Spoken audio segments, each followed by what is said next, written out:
Pendant des années, j'ai écouté des femmes remarquables s'effondrer dans mon cabinet. Pas à cause de la méchanceté des autres, pas par manque d'amour. Non, elles s'effondraient précisément parce qu'elles avaient trop aimé, trop donné, trop dit oui quand chaque fibre de leur être criait non. Et le détail qui me revenait sans cesse après chaque séance, c'est qu'elles étaient convaincues que leur gentillesse était une vertu. Ce soir, je vais démanteler cette conviction pièce par pièce.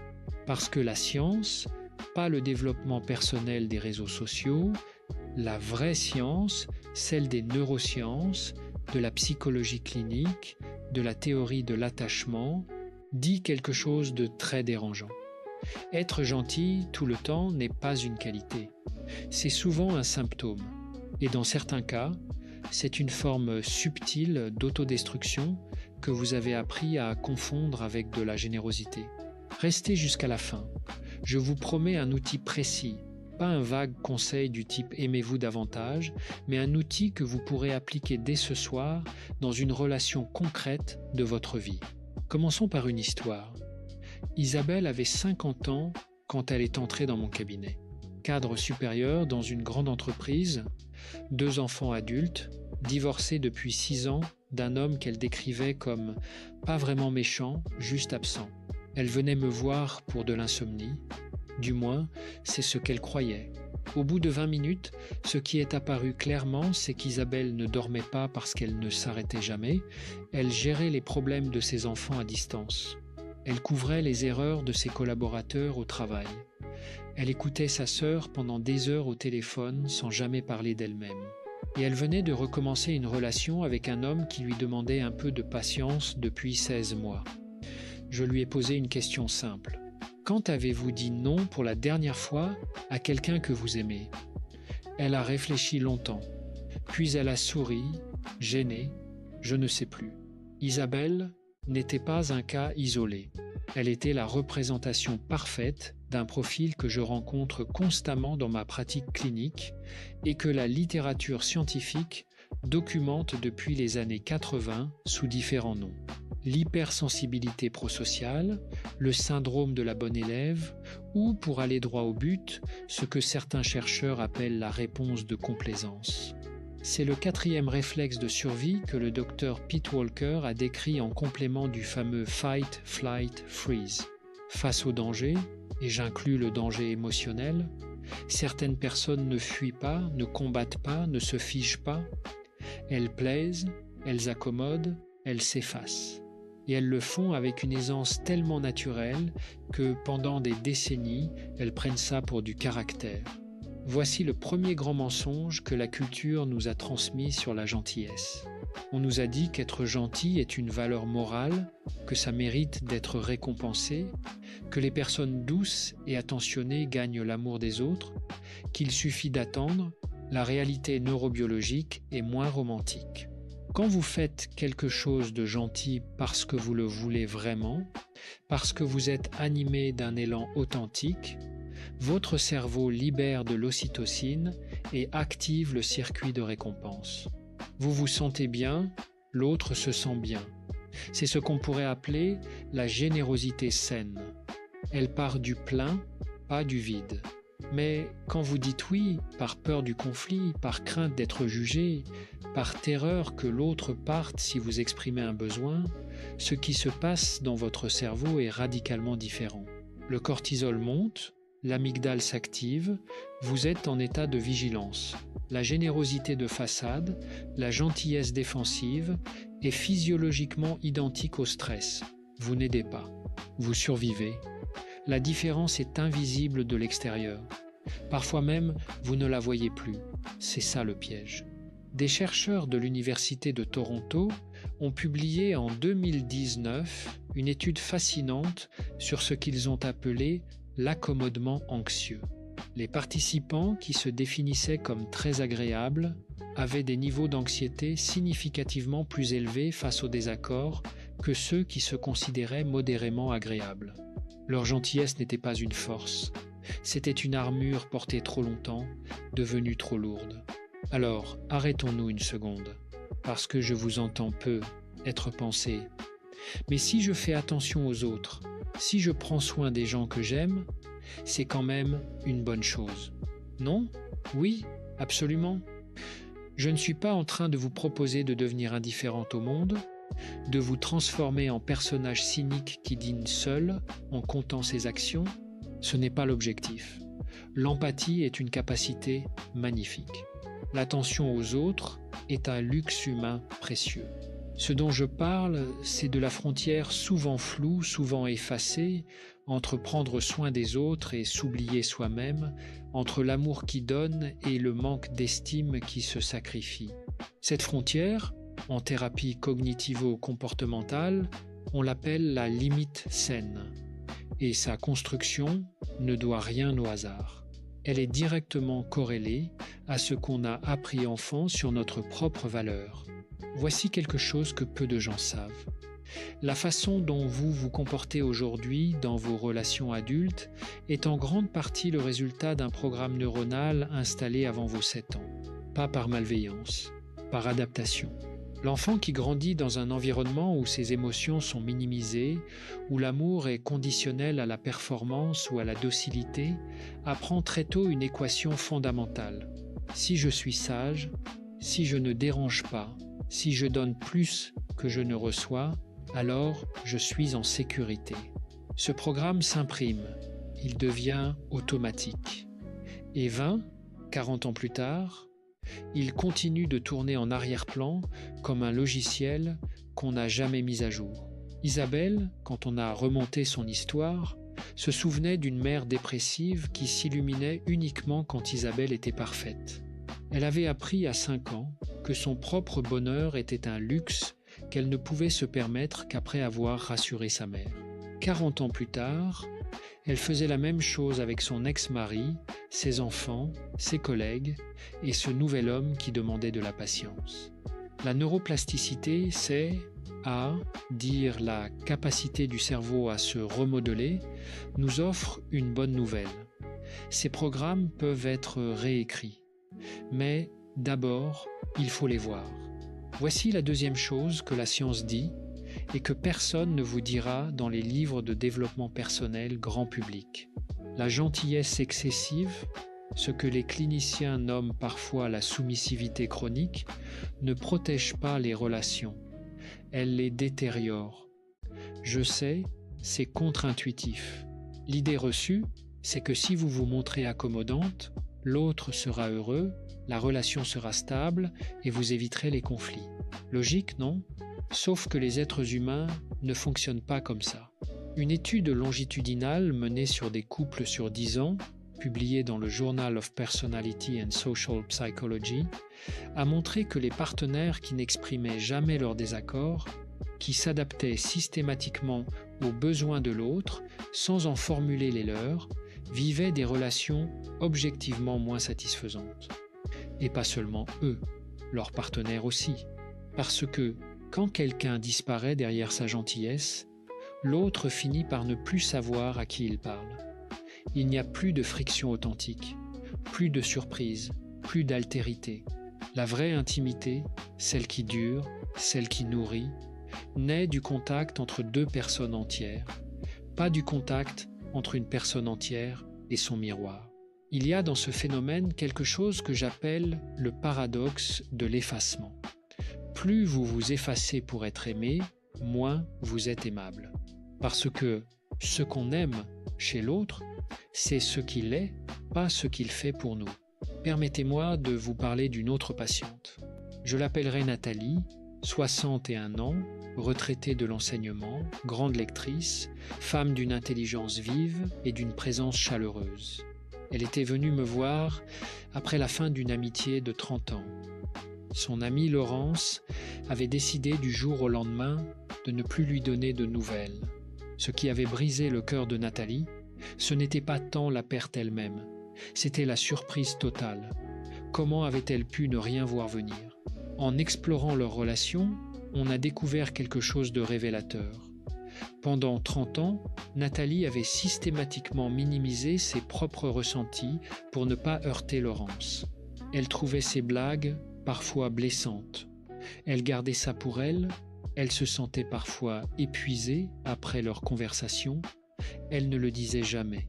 Quand Laurence prenait des décisions qui affectaient Nathalie directement, annulait des projets au dernier moment, parlait d'elle à ses connaissances sans la prévenir, Nathalie souriait et disait « Ce n'est pas grave ».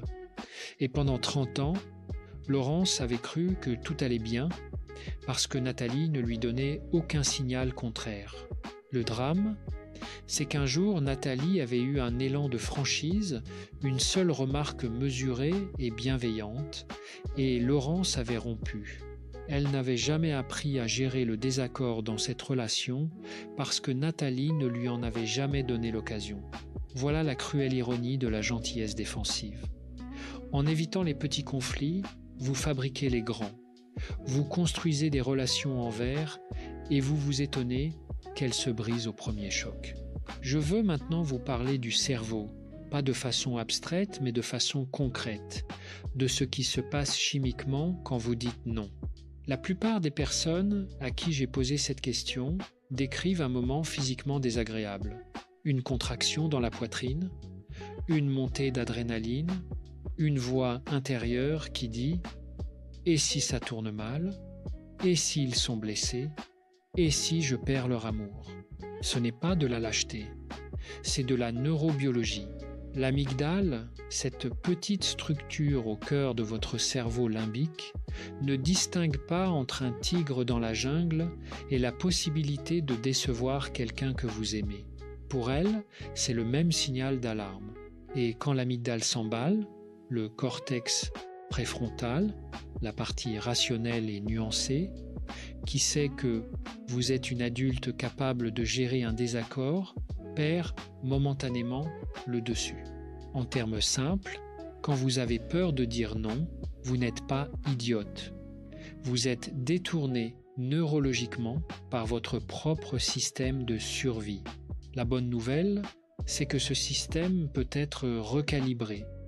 Pas en ignorant la peur, ça ne marche jamais, mais en lui donnant de nouvelles données, en lui montrant progressivement que dire non à quelqu'un que vous aimez ne détruit pas la relation, que l'inconfort qui suit est temporaire, que l'autre est capable de gérer votre authenticité. Ce processus s'appelle l'extinction de la peur conditionnée et il est au cœur de toutes les thérapies comportementales efficaces. Vous ne combattez pas la peur. Vous lui fournissez de l'expérience contradictoire jusqu'à ce que le cerveau mette à jour son évaluation de la menace. Arrêtons-nous ici parce que je veux vous poser une question directe. Pensez à une relation dans votre vie aujourd'hui, amoureuse, amicale, familiale, où vous avez le sentiment de donner plus que vous ne recevez. Une relation où vous vous adaptez, vous accommodez, vous taisez, vous souriez alors que quelque chose en vous n'est pas à l'aise. Est-ce que vous avez dit à cette personne clairement et calmement ce que vous ressentez vraiment? Si la réponse est non, pourquoi? Qu'est-ce que vous craignez précisément? Ce n'est pas une question rhétorique, c'est un exercice. Prenez 30 secondes, fermez les yeux si vous le pouvez et nommez la peur exacte. Parce que la plupart du temps, quand on va jusqu'au fond, ce qu'on trouve n'est pas « j'ai peur du conflit ». C'est quelque chose de plus précis, de plus vulnérable. J'ai peur de n'être aimé que si je suis utile. Ou j'ai peur que si j'exprime un besoin, je semble égoïste. Ou encore, j'ai peur que si je suis vraiment moi-même, ça ne soit pas suffisant. Ces peurs-là ont des noms en psychologie. On les appelle des croyances fondamentales dysfonctionnelles. Et elles ne disparaissent pas d'elles-mêmes. Mais elles peuvent être questionnées, testées et progressivement remplacées. Je voudrais introduire ici une distinction que je trouve fondamentale et que beaucoup de gens confondent. Il y a une différence énorme entre être gentille et être bonne. La gentillesse, dans son acception courante, est souvent une question de surface. Sourire, accommoder, éviter les vagues, ne pas déranger, c'est une politique relationnelle. C'est du management émotionnel des autres. Être bonne, au sens moral profond du terme, c'est quelque chose de radicalement différent. C'est agir dans le véritable intérêt de l'autre même quand ça dérange. C'est dire la vérité avec bienveillance. C'est refuser de couvrir les comportements toxiques parce qu'on aime trop la personne pour la laisser continuer. C'est poser une limite, non pas pour punir, mais parce que sans limite, la relation ne peut pas être saine. Un bon médecin n'est pas celui qui dit à son patient ce qu'il veut entendre. Un bon ami n'est pas celui qui valide chaque décision. Un bon partenaire n'est pas celui qui n'exprime jamais ses propres désirs. La bonté authentique crée parfois de l'inconfort et c'est précisément son signe. La gentillesse défensive cherche avant tout à éviter l'inconfort, le sien propre, même si elle se raconte que c'est pour l'autre. Voici comment les distinguer en une seule question. Est-ce que je fais ça parce que c'est vraiment bon pour nous deux ou parce que ça me soulage, moi, d'éviter la tension? La réponse honnête à cette question est souvent révélatrice. Revenons à Isabelle. Après plusieurs mois de travail thérapeutique, elle a commencé à s'exercer à quelque chose de très simple et de très difficile pour elle. Nommer ses états intérieurs à voix haute dans ses relations, pas d'une façon dramatique, pas en accusant l'autre, juste « là, j'ai besoin de me reposer » ou « cette conversation me pèse, j'aimerais qu'on en reparle demain » ou encore, au sujet de ce nouvel homme, « quand tu me demandes encore de la patience, je me sens seule dans cette relation ». La première fois qu'elle a dit cette dernière phrase, elle m'a rappelé le lendemain affolé. Elle était convaincue d'avoir tout brisé. L'homme avait été silencieux. Il avait besoin de réfléchir. 2 jours plus tard, il l'avait rappelé. Ils avaient eu la conversation la plus honnête de leur relation. Il avait reconnu qu'il avait peur de s'engager. Elle avait reconnu qu'elle avait attendu, sans rien dire, depuis trop longtemps. Ils avaient décidé ensemble de la suite. Ce n'est pas une histoire en or rose. La suite n'a pas été simple. Mais c'était la première fois dans cette relation qu'Isabelle existait en tant que personne entière et non pas comme une présence confortable et effacée. Sa remarque à la séance suivante m'est restée. Je réalise que j'ai passé des années à avoir une relation avec lui, mais lui n'en a pas eu une avec moi. Il a eu une relation avec la version de moi qui disait toujours oui. Parlons maintenant de quelque chose qui me tient particulièrement à cœur. La honte. La honte est l'ennemie silencieuse de toutes les femmes que je rencontre en thérapie. Et je dis femmes de façon délibérée, non pas parce que les hommes n'en souffrent pas, mais parce que la honte féminine a une géographie particulière. Elle s'attache précisément au moment où on prend de la place, où on exprime un désir, où on refuse, où on dit « ce n'est pas acceptable ». La sociologue Brené Brown, dont les recherches sur la honte sont aujourd'hui incontournables, a montré que les femmes ressentent de la honte principalement autour de 2 nœuds. Ne pas en faire assez pour les autres et se montrer trop exigeante. Ces 2 nœuds fonctionnent ensemble comme des menottes invisibles. Vous avez honte si vous ne donnez pas assez. Vous avez honte si vous demandez trop. La seule zone sans honte, c'est l'abnégation totale. Et dans cette zone, beaucoup de femmes ont installé leur vie entière. Ce que j'observe cliniquement, et c'est cohérent avec les données neurobiologiques, c'est que la honte active les mêmes circuits cérébraux que la douleur physique. Le cerveau ne distingue pas entre se brûler la main et être humilié socialement. Les deux activent l'insula antérieure et le cortex singulaire antérieur. La honte fait physiquement mal. Et comme toute douleur, on cherche à l'éviter par tous les moyens, y compris en disparaissant derrière une gentillesse parfaite. Voici une idée que je veux ancrer dans votre esprit parce qu'elle change tout. Poser une limite n'est pas un acte d'agression, c'est un acte d'architecture. Imaginez une maison sans murs. Tous les éléments sont là, les meubles, la lumière, la chaleur, mais sans structure, sans séparation.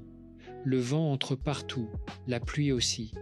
Ce n'est pas une maison confortable, c'est une ruine ouverte. Vos limites psychologiques, c'est votre architecture intérieure. Elles ne servent pas à garder les autres dehors. Elles servent à définir où vous finissez et où l'autre commence. Elles permettent à la relation d'avoir une forme, une tenue, une direction, sans limite. Vous n'êtes pas plus proche des autres. Vous êtes plus vulnérable et moins réel pour eux.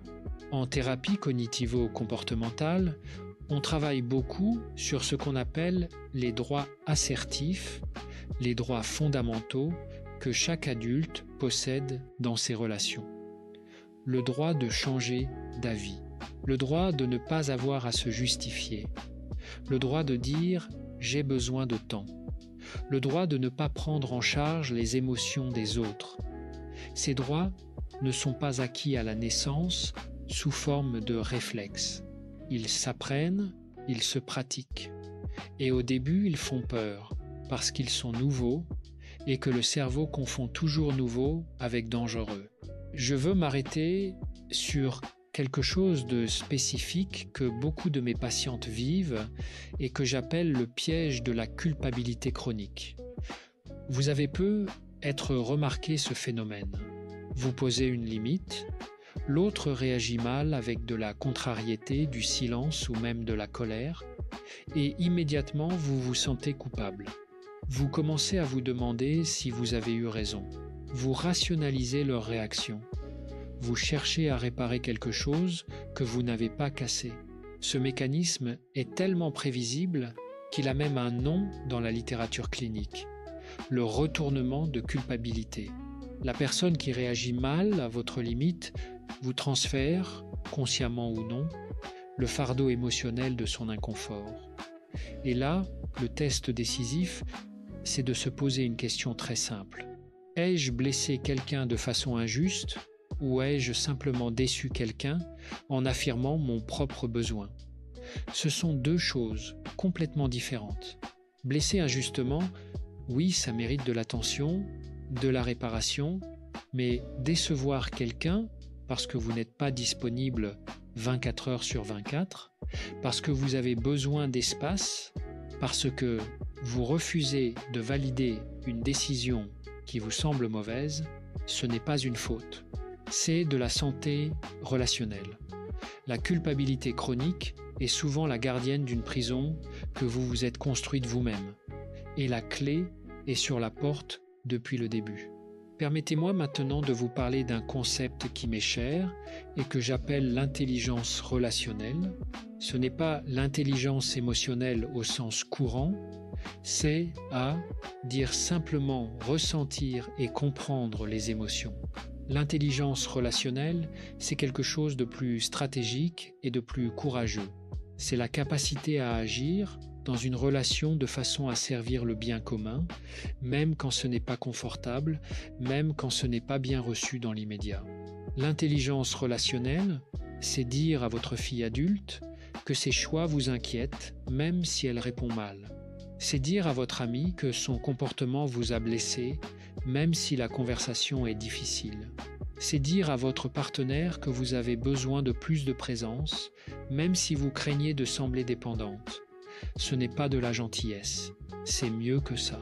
C'est de la vérité dans l'amour. Et voici ce que 40 ans de recherche en psychologie des relations nous disent sur ces moments de vérité. Les couples, les amitiés, les familles qui survivent et s'épanouissent dans la durée ne sont pas ceux qui n'ont pas de conflit. Ce sont ceux qui savent gérer le conflit avec respect, qui peuvent se dire des choses difficiles sans que l'autre se sente détruit, qui ont un répertoire émotionnel assez riche pour traverser la tempête sans couler. John Gottman, le chercheur américain qui a passé 40 ans à étudier les couples, a identifié ce qu'il appelle le ratio magique. Pour chaque interaction négative dans une relation saine, il y a environ 5 interactions positives. Mais ce qui distingue les couples solides des couples fragiles, ce n'est pas l'absence d'interactions négatives, c'est la qualité de leur réparation après. Autrement dit, les gens qui savent se disputer sainement construisent des relations plus solides que ceux qui évitent les disputes. Voilà ce que la science dit vraiment. Je veux maintenant vous parler d'un cas de figure très particulier que je rencontre souvent chez des femmes dans la cinquantaine et la soixantaine, la gentillesse comme identité. Il y a des femmes pour qui être gentille n'est pas une stratégie consciente, c'est devenu leur définition d'elles-mêmes.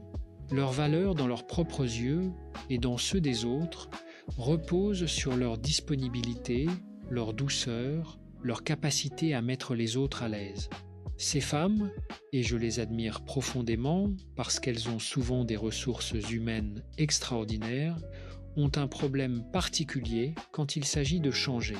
Elles ont l'impression que si elles posent des limites, si elles expriment des besoins, elles vont perdre ce qui les définit, elles vont devenir quelqu'un d'autre, quelqu'un de moins aimable. Ce que j'essaye de leur montrer, c'est que ce qu'elles confondent avec leur identité est en réalité une adaptation brillante, parfois héroïque, qui les a aidées à traverser des situations difficiles. Mais une adaptation, pas un moi véritable.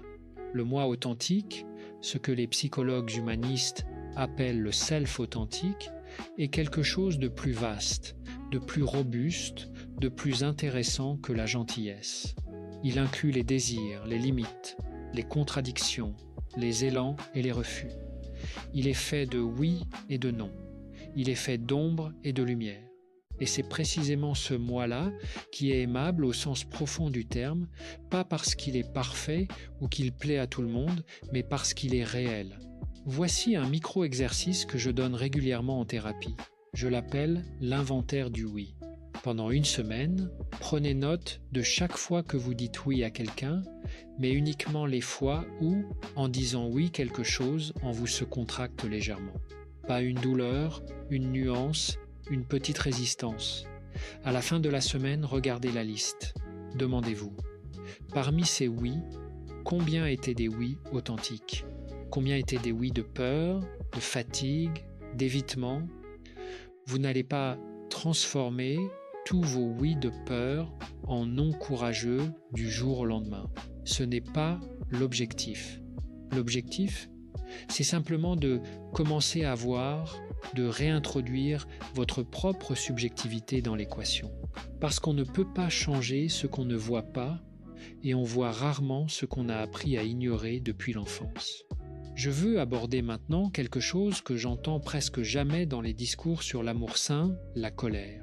La colère a mauvaise réputation, particulièrement chez les femmes, particulièrement dans nos cultures latines et méditerranéennes, où la femme en colère est encore trop souvent caricaturée comme hystérique, excessive, ingérable.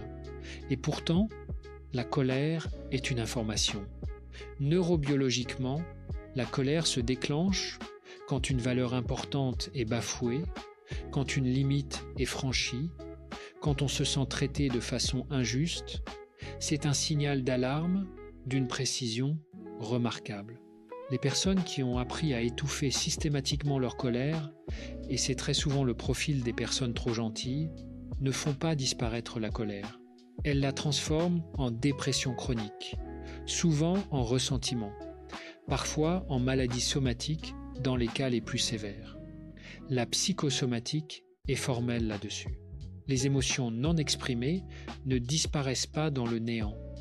Elles trouvent d'autres chemins. Ce que j'essaye d'enseigner, et c'est l'une des choses les plus libératrices que je vois dans mon travail clinique, c'est à distinguer la colère comme signal et la colère comme comportement. Ressentir de la colère est sain. L'exprimer de façon destructive ne l'est pas. Mais entre je n'exprime rien et j'explose tout, il y a un immense territoire à explorer. Celui de la communication affirmée, de la phrase en jeu, de la limite formulée avec calme et fermeté. Quand tu fais X, je ressens Y et j'ai besoin de Z. C'est une structure toute simple. Elle demande du courage et elle change les relations de façon radicale. Je veux maintenant vous parler d'une troisième patiente que j'appellerai Dominique, 55 ans, chef d'entreprise depuis 20 ans, femme brillante, décisive dans son travail et pourtant dans sa vie personnelle, incapable de dire à sa mère qu'elle ne pouvait pas la voir chaque dimanche. Dominique faisait 3 heures de route pour rendre visite à une mère de 82 ans, en bonne santé, autonome et exigeante. Elle rentrait épuisée. Chaque lundi, elle était à plat. Et depuis des années, elle souffrait d'une fatigue chronique que les médecins n'arrivaient pas à expliquer biologiquement. Ce qui est frappant dans l'histoire de Dominique, c'est la dissonance.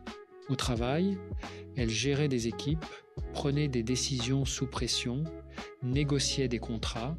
Avec sa mère, elle devenait une petite fille de 10 ans qui avait besoin d'une permission qu'elle ne demandait jamais. Pourquoi cette dissonance ?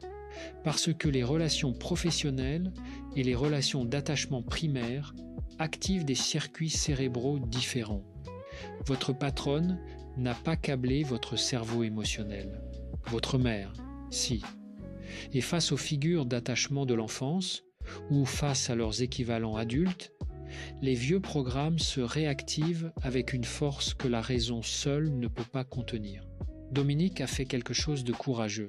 Elle a dit à sa mère, clairement et gentiment, qu'à partir de là, elle viendrait une fois par mois et elle a proposé des appels téléphoniques réguliers dans l'intervalle. Sa mère a protesté, elle a utilisé des arguments très classiques. « À mon âge, on ne sait jamais. » « Je croyais que tu m'aimais, » Dominique a tenu. Pas en se montrant froide, en se montrant ferme. Elle a répété sa position sans rentrer dans le débat. Elle a exprimé son amour sans le conditionner à sa disponibilité physique totale. 3 mois plus tard, sa fatigue avait significativement diminué. Sa relation avec sa mère n'avait pas explosé. Elle s'était restructurée de façon plus honnête, plus adulte. Sa mère avait même, pour la première fois, commencé à parler d'organiser d'autres formes de soutien social dans sa vie quotidienne. Une limite posée avec amour ne détruit pas les relations. Elle les oblige à évoluer. Ce serait une erreur de ma part de ne pas aborder dans ce contexte la question du deuil, parce que changer ces schémas relationnels comporte inévitablement une dimension de deuil. Le deuil de la version de vous-même qui était si accommodante. Le deuil de certaines relations qui ne survivront pas à votre transformation parce qu'elles étaient précisément construites sur votre effacement. Le deuil de l'image idéale d'un amour ou d'une amitié qui n'a peut être jamais vraiment été ce que vous espériez. Ce deuil est réel. Je ne veux pas le minimiser. Quand vous commencez à vous réaffirmer, certaines personnes dans votre entourage vont résister. Pas forcément par malveillance. Souvent parce que votre changement dérange un équilibre dont elles bénéficiaient, même inconsciemment. Certaines vont partir et ces départs vont faire mal même s'ils sont nécessaires. Ce que je veux vous dire, c'est que cette douleur est différente de la douleur de l'effacement chronique. La douleur du deuil est vive, localisée, limitée dans le temps. Elle fait partie du mouvement. La douleur de l'effacement est sourde, diffuse, permanente, comme un bruit de fond qui finit par devenir la normalité.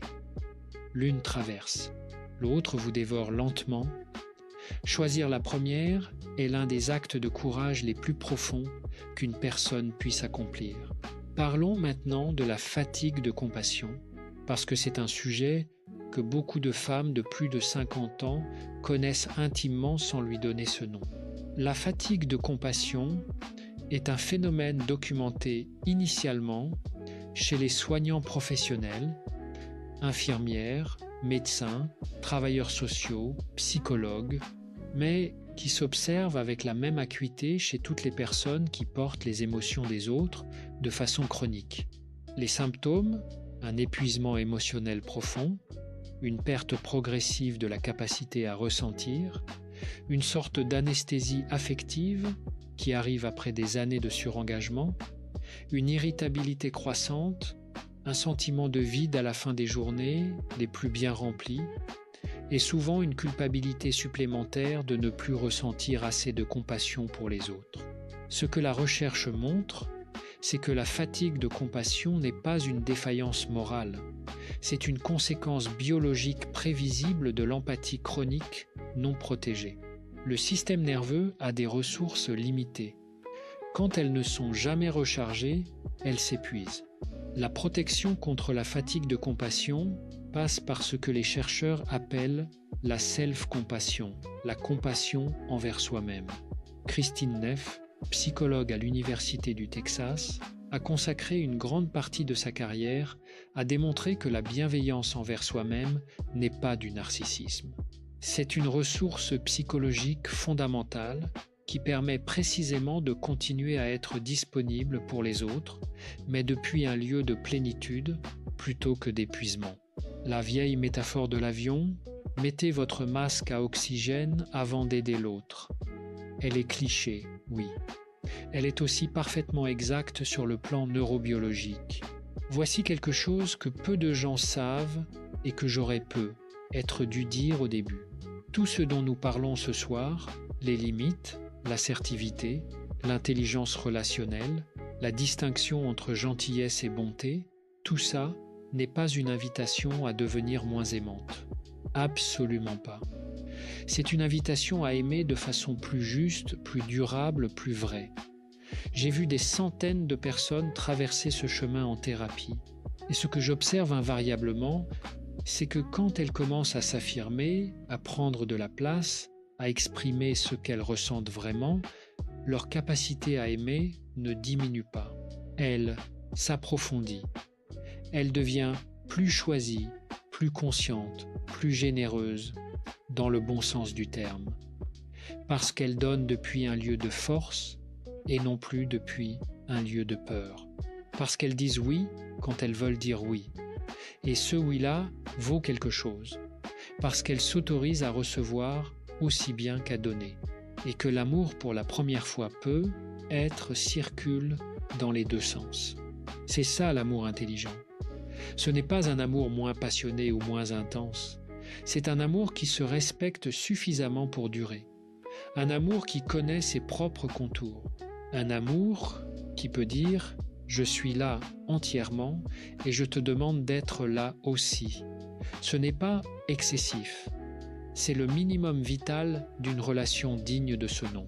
Je pense souvent à cette image. Deux arbres qui poussent côte à côte. Si leurs racines s'entremêlent trop profondément, ils finissent par s'étouffer mutuellement. Mais si chacun a ses propres racines, son propre ancrage dans le sol, alors ils peuvent grandir ensemble, s'abriter l'un l'autre, partager la lumière sans se la voler. C'est ça une relation saine. Deux présences entières qui choisissent de se côtoyer, pas des moitiés qui se cherchent pour former un tout. Et pour être un arbre entier, il faut avoir des racines à soi, pas des racines plantées dans la peur de l'abandon, pas des racines qui poussent uniquement dans le regard de l'autre, mais des racines dans votre propre sol, vos valeurs, vos besoins, votre voix intérieure, votre capacité à vous reconnaître même quand personne ne vous regarde. Il y a une phrase qui me vient d'une patiente, pas d'un livre, pas d'un chercheur, mais d'une femme de 59 ans qui était assise dans mon cabinet un mardi après-midi, après avoir traversé 2 ans de travail intérieur difficile. Elle m'a dit « Je croyais qu'apprendre à me respecter allait éloigner les gens. En fait, ça a éloigné les gens qui ne me respectaient pas. Et ça a attiré les autres plus près. Je n'ai rien à ajouter à ça. » Un dernier mot sur quelque chose de pratique, parce que les outils concrets m'importent autant que les réflexions profondes. Si vous voulez commencer à travailler sur votre assertivité, votre capacité à vous affirmer sans agressivité et sans effacement, voici une structure simple que vous pouvez utiliser dès aujourd'hui. On l'appelle la technique DESC.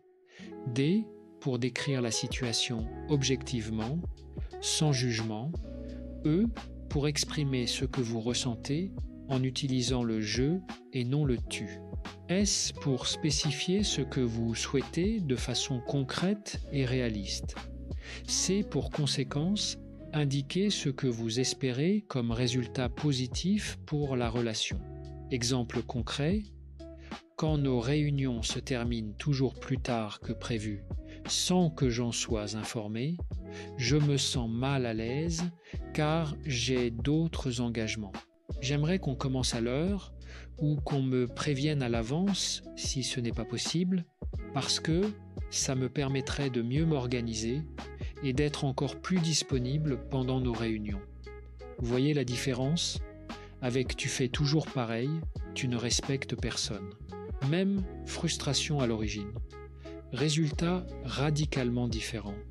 La technique DESC ne garantit pas que l'autre réagira parfaitement, mais elle maximise vos chances d'être entendu et elle vous garde dans votre dignité quelle que soit la réponse de l'autre. Pratiquez-la d'abord sur des situations à faible enjeu. Avec la caissière du supermarché qui ne vous a pas rendu la bonne monnaie. Avec le collègue qui coupe la parole, progressivement avec les personnes qui comptent vraiment. Ce n'est pas une formule magique, c'est un entraînement. Et comme tout entraînement, ce qui compte, c'est la régularité, pas la perfection. Voici le défi que je vous propose pour cette semaine. Une seule chose, pas 10, pas une liste d'objectifs transformationnels. Une seule chose. Choisissez une relation dans votre vie. Une relation où vous avez quelque chose à dire que vous n'avez pas encore dit. Ce n'est pas forcément quelque chose de difficile ou de dramatique, peut être juste un besoin simple, formulé clairement. J'ai besoin de plus de temps pour répondre à ça. Ou cette façon de me parler ne me convient pas. Ou simplement, j'aurais besoin que tu m'aides sur ce point. Dites-le sans vous surjustifier, sans vous excuser d'avance. Avec la même bienveillance que vous offrez si généreusement aux autres, tournez-la cette fois vers vous-même. Et après, remarquez ce qui se passe, pas chez l'autre, chez vous, le soulagement, l'inconfort, la surprise. Tout ça est de l'information, tout ça fait partie du chemin. La conviction qui traverse tout ce que j'ai partagé ce soir est celle-ci. Vous n'avez pas à choisir entre être aimé et être vrai. Ce faux choix peut être le plus grand mensonge que votre histoire personnelle vous a transmis. Et le démanteler petit à petit, avec patience et courage, c'est l'une des choses les plus importantes que vous puissiez faire pour vous-même et pour toutes les personnes qui vous aiment. Être intelligente dans ces relations, c'est savoir que votre vérité ne menace pas l'amour. Elle le nourrit. Isabelle, pour finir avec elle, est sortie de la thérapie 10 mois après y être entrée. Elle dormait mieux. Elle avait mis fin de façon courageuse et lucide à la relation avec cet homme qui demandait de la patience sans jamais changer quoi que ce soit. Elle avait eu des conversations difficiles, mais honnêtes avec ses enfants. Elle avait, pour la première fois de sa vie adulte, commencé à prendre des décisions à partir d'elle-même et non pas à partir de ce que les autres attendaient d'elle. Ce n'est pas qu'elle était devenue dure. Elle était, à mon sens, plus douce qu'avant, parce que cette douceur était enfin réelle. Elle n'était plus là pour protéger quelqu'un. Elle était là parce qu'elle voulait être là. Le jour de notre dernière séance, elle m'a dit quelque chose que je me permets de partager parce qu'elle m'a demandé de le faire. Je réalise que j'attendais que quelqu'un me donne la permission d'exister pleinement.